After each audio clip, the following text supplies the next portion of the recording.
I'm from. I'm from the Bronx in New York City. I'm from the paved streets and apartment buildings. I'm from the vacant lots filled with weeds and broken glass. I'm from the children playing hopscotch and stickball in the street.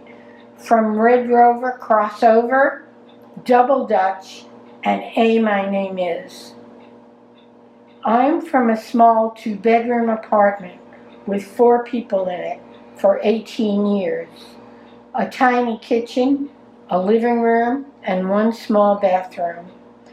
I'm from using the library, the zoo, the botanical gardens, and the Museum of Natural History to make the apartment larger. I'm from the building with loud voices, running children, and knocking pipes. From the building with a dumbwaiter, a sink with a washboard, and a crooked kitchen floor. I'm from the pulley line, dripping clothes out the window. I'm from the walks back and forth to PS 46, twice a day for 8 years in any weather. From the hot lunches my mother made for me and my brother. From the trips to the stationery store for the teacher and the race back to get back in time. I am from riding the subways and buses at a young age, expanding my horizons. I am from the winos asleep in the doorways, the men pinching and poking me. I'm from the tennis courts and the ice skating rinks and Pope Cottage. I'm from the place where my view of the sky was narrow, where I never saw the full dome of the sky, where the traffic never stopped, where it was never really dark or quiet, where there were always people on the streets. I wonder how I've become the person who likes to eat alone, who likes to walk in the woods and listen to the birds and frog, who knows the names of the flowers and trees and loves to see the moon and the sunset. Am I still the person who's from the Bronx in New York City? Oh, I love that.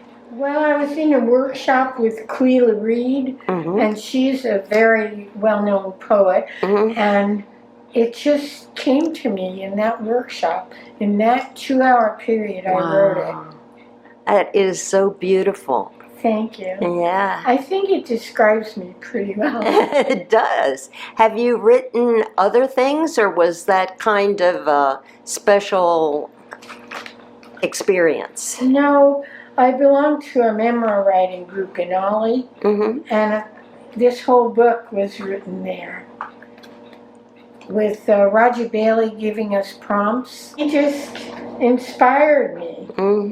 And I sent it out to all my kids, and my granddaughter said she was making a book and keeping it for my great-grand. They appreciated it, and it's very funny. I wrote memories of my mother and father in this, and my brother responded with his memories, and they weren't always the same as mine. This is a photograph I took when I was in Antarctica. Oh, that is so marvelous. Now, Paul made the shelf, and he had this idea of how he wanted it decorated. So I got this stippling kit, and it had stencils and a stippling brush, and you could paint this on. It sort of went with the period this was made for. Painting is of an old church. It looks like New England. It does. Although it's not handmade. I got this clock 28 years ago. My children gave it to me as a 60th birthday present. Oh, nice. This is a picture of a little girl in my mind's eye. Is this watercolor, Caryl? Yes, it is watercolor. All the paintings on the walls are watercolor. Okay. This was in Bishop, and Bill Sutton took this picture, and he did a little coloring of it. Yeah. It was a black and white, Uh-huh. and he won a prize. And when he left town, I bought it from him. Oh, It was a terribly falling down place. Oh, well, this is the one I remember seeing on the wall Yes. in our gallery. It's a picture. I took a photograph of this. We were biking through the mountains, and it was a Sunday, and they closed the roads early Sunday morning. And this was done out of 3 colors only. And you did the mixing yourself. Yes, it's also watercolor. That's great. And I love the fact that there were all these brownstone attached to it. Yeah. So, I don't know where I got the ideas for it, but it's just something that reminds me of this little place downtown. Well, while we're here, why don't you tell me about your plants? Well, this plant in the window is from this big plant over here. I took off a piece, and when I first moved in here 6 months ago, it was one little leaf, and it loves it here in the window. Every single plant has just grown and blossomed here. Oh. This is the west. Is that a metaphor for yourself? I think Is that the so. right word, metaphor? I think so, because I had quit doing artwork, but when I moved in here, I started doing it again. Oh. And this plant, it has 2 little pink flowers on it. It hasn't bloomed since the day I got it, which was 4 years ago when I had my hip replaced. Somebody brought me. I call them peace plants. Uh-huh. This huge thing over here, I got from when I worked. It's like 28 years old. Mm. This plant over here, my daughter sent me for a birthday, and it was in a tiny pot, and it has just gotten bigger and bigger, and I don't want to transplant it because it'll just grow bigger. And a piano, and I had no idea that you played the piano, Caryl. This morning I played Pretty Baby. I play the piano every morning. And the picture over the piano is of a friend of mine, Maisie Lou. Oh yeah, I know Maisie. I took an art class with Par Ramey. She was featured in Boom magazine this past month and at Linden House, and she had Maisie as a model. All the things on this, except these, were done since I moved here. You are kidding. No. You haven't been here that long. 6 months, and I had quit doing artwork. These are prints, and I went to the Georgia Museum of Art, and that show, Emma, I'm not sure what her last name is, did these prints and put this border around it. Yeah. And that was the class I went to. Oh. And this is the cardboard art Yeah. that I did in Sandie Storer's class. Oh, that is gorgeous. That is a painting.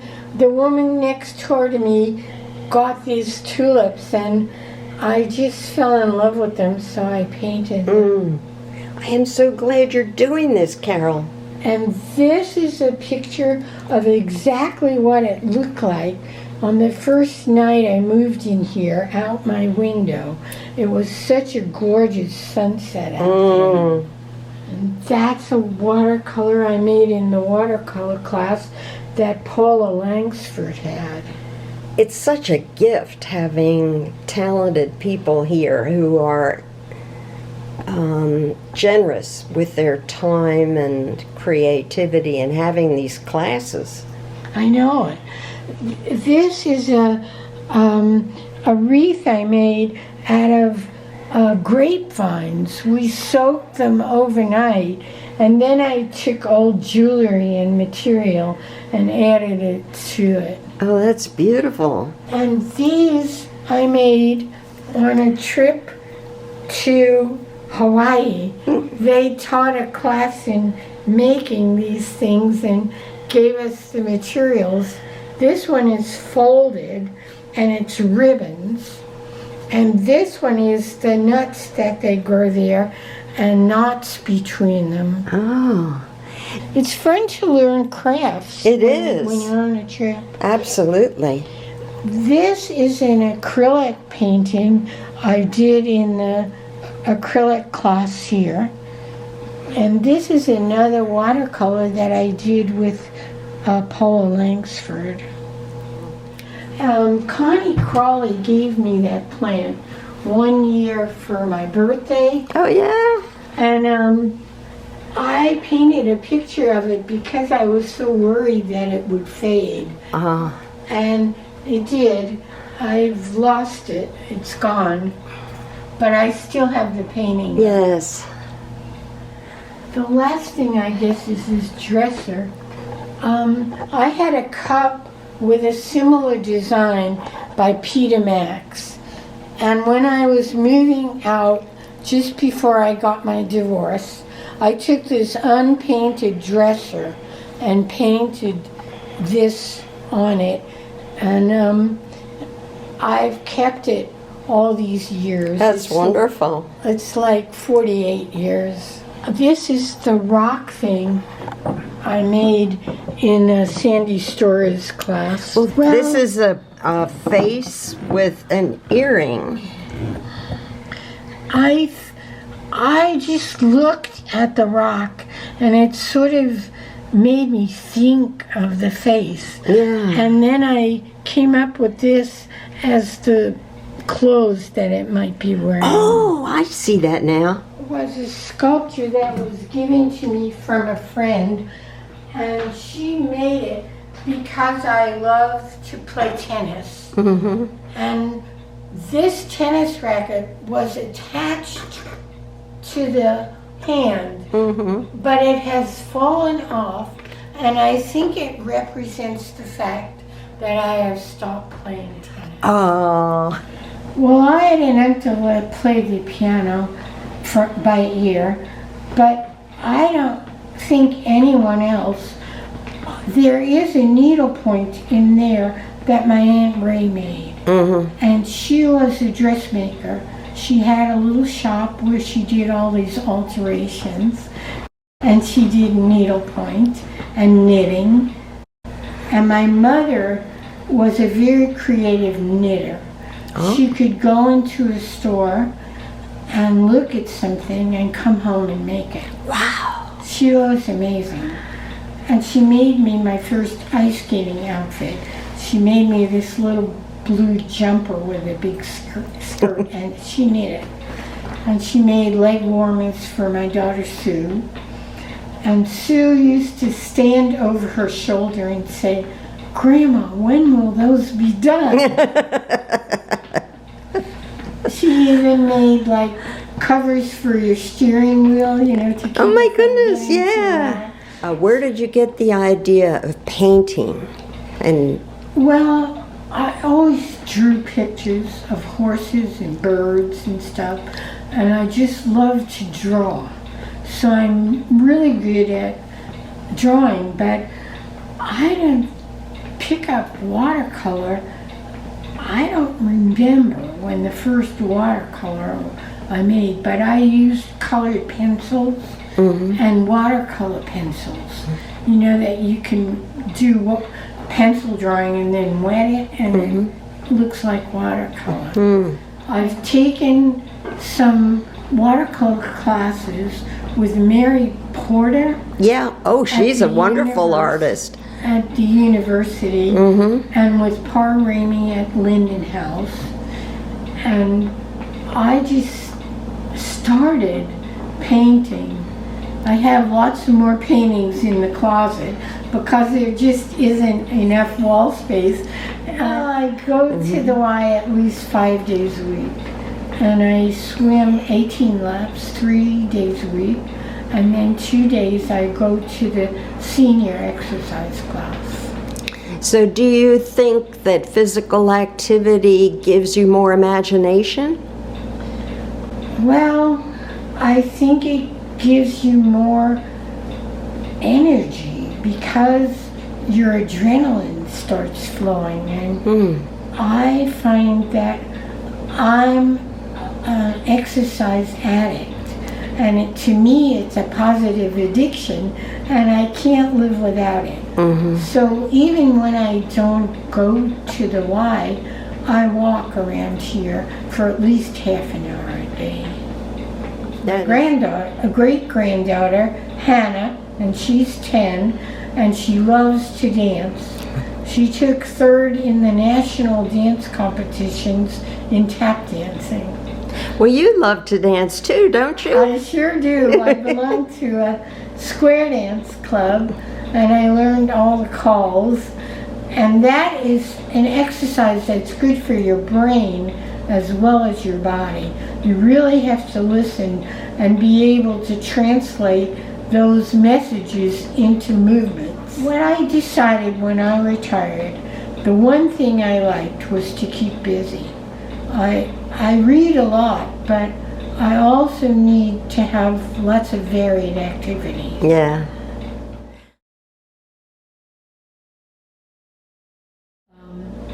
I really want the world to become very integrated and to have racial equality.